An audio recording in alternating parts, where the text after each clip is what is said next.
for my internship, I interned at Iskashitaa Refugee Network, which is basically, I mean, as its name suggests, it's a refugee network, which means um, they help refugees find work, find housing, find transportation. But at the same time, Iskashita has a secondary goal, which is help reduce food waste in Tucson.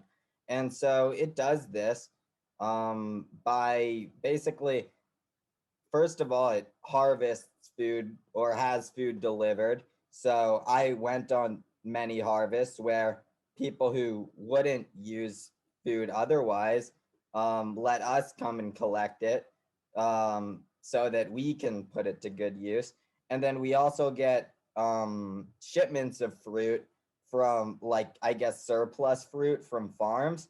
Like, we often get shipments of oranges and cucumbers and other goodies from Patagonia farms. Those always come in huge trucks, and it's like tons of boxes that we all have to lift and carry um, onto pallets and stuff. So yeah, we do harvest ourselves, and then we also have a few suppliers who give us surplus food. And then with that food, we do two things.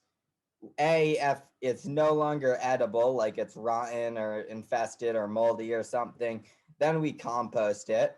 So, because even if you can't eat it, we still don't want that food to go to waste. And if you turn it into compost, you can use it to make new food.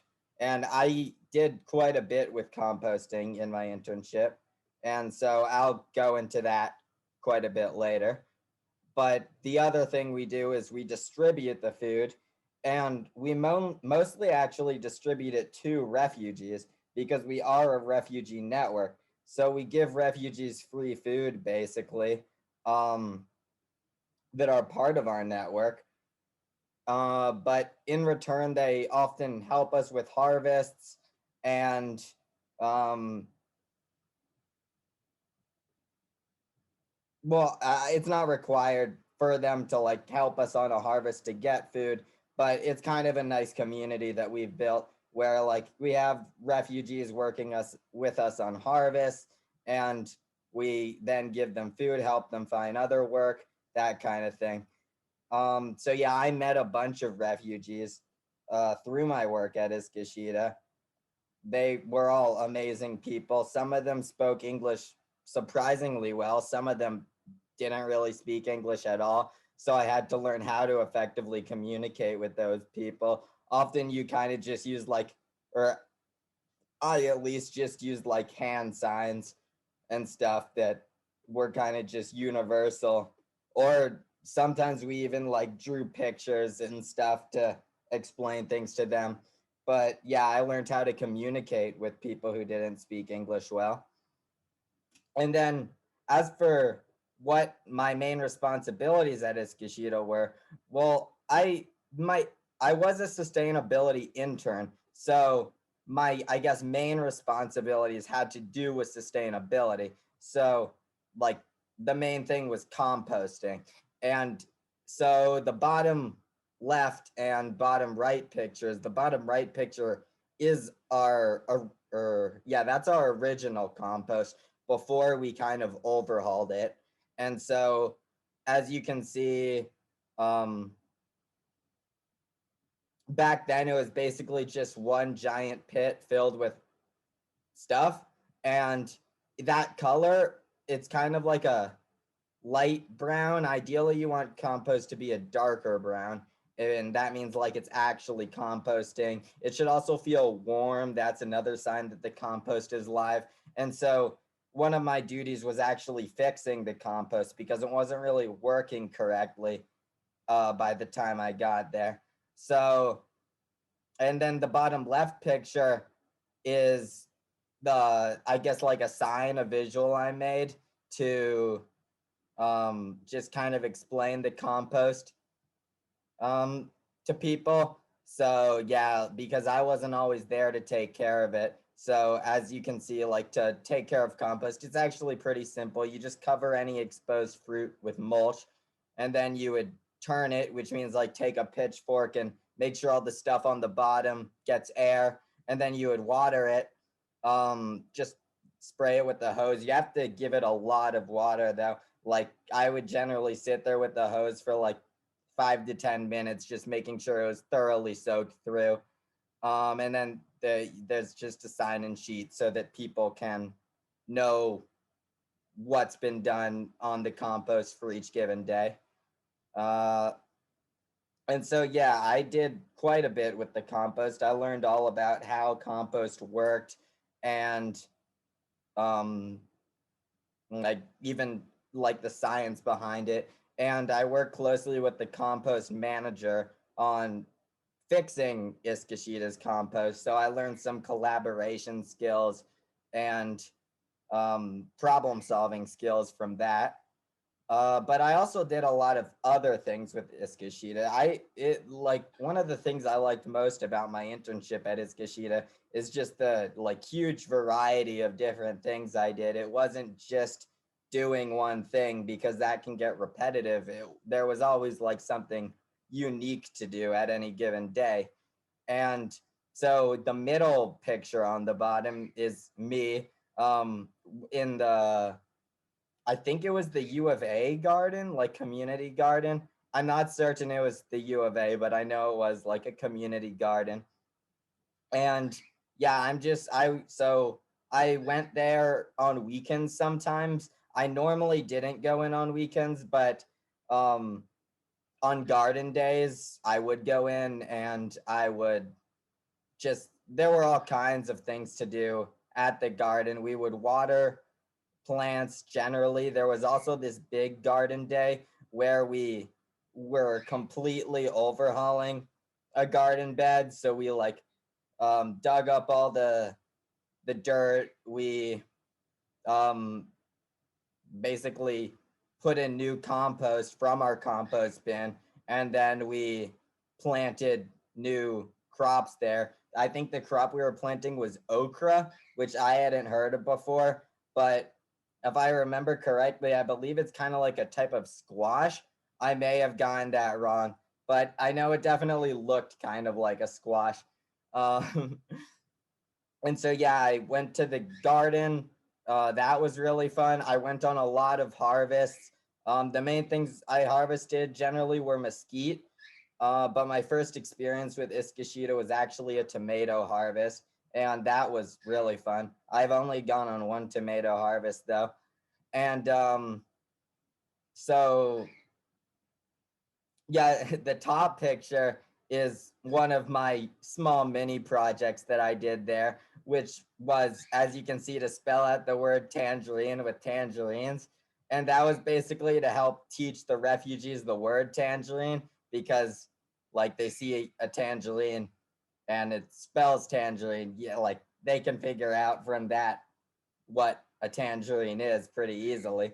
And so, that's just one of the things that my boss Barbara had me do, just to help teach refugees about like English words for food and stuff.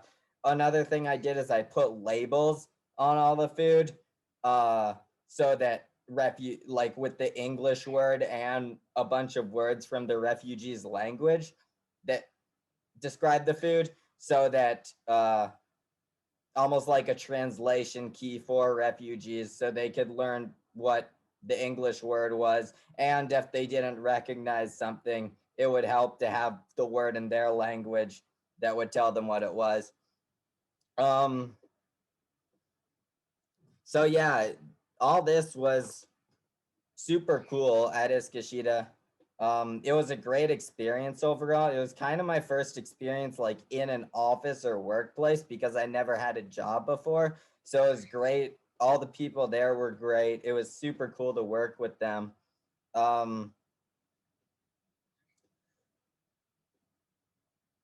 Sorry, I lost my train of thought. Yeah, my summer job is actually going to be I'll be an employee at Iskashita, so I assume I'll be doing exactly or like similar stuff to what I was doing before, though I don't really know my responsibilities may be different, but yeah, like I really enjoyed working or interning there, and I'm actually going to be working there this summer, so I'm excited for that. Um, one of my responsibilities, a big one that I forgot to mention, was culling fruit from shipments, because obviously, like not all the fruit that we harvest is like actually ready to be consumed. Harvesters try their best not to pick any rotten fruits, but they don't always, like they have to harvest a lot of fruit. They can't always perfectly tell if something's rotten or not. And on top of that, it takes time to transport the fruit and they can go rotten during that. There's also like this mold that I never exactly learned what this mold was called or like what causes it, but it would frequently grow on the fruit. It was like a blue green mold. And yeah, you had to throw out any fruit that had that, obviously. If you left it on, it would make the fruit like pretty much just decompose. So some kind of like bacteria or mold or something that like broke down the cells of the fruit. But basically, I had to cull the fruit, which meant sorting out all the rotten fruit or the fruit that had that mold on it. And so, and sometimes fruit looked fine on the outside, but like if you squish it, that's the easiest way to tell. If you squish it and it's like almost a liquid, then that means it's probably bad on the inside, even if it looks fine on the outside. And so yeah, I just learned a lot how to like tell if food's good, how to store food, because we always had to store our food obviously in like the safest ways and following proper procedures. Actually earned a food handling certificate, which taught me more than I even needed to know at Iskashitaa, because we didn't really do much with like meats and stuff generally, but like I learned how to handle different meats and not mix them together and stuff so you don't get salmonella. But yeah, so I earned a food handler certificate during my time there. And um yeah, I mean, that pretty much sums up my time at Iskashitaa. Sorry if that was a little long and rambly. I don't have like a timer going, so I'm not sure exactly how long this video was. Um, but hopefully it wasn't too long. Um, and hopefully it made coherent sense. Sorry that I'm turning this in so late. Um, yeah, I really apologize for that. I'm just not good at time management. That, unfortunately, I haven't fully learned from Iskashitaa yet, though my time at Iskashitaa did definitely improve my time management skills, as my boss, Barbara, wasn't really okay with like being late or like not getting things done on time. She's like she's amazing. She does so many things, and she's like the head of, I'm pretty sure, multiple nonprofit organizations, and she juggles them all together. So yeah, um, she was a real inspiration, just seeing how someone can handle so much responsibility, because I always have trouble with like handling responsibility myself. And yeah, it was really cool to see how she is able to like somehow do all this and still be on top of things. So yeah, big shout out to Barbara. Um, and yeah, that's my time at Iskashitaa.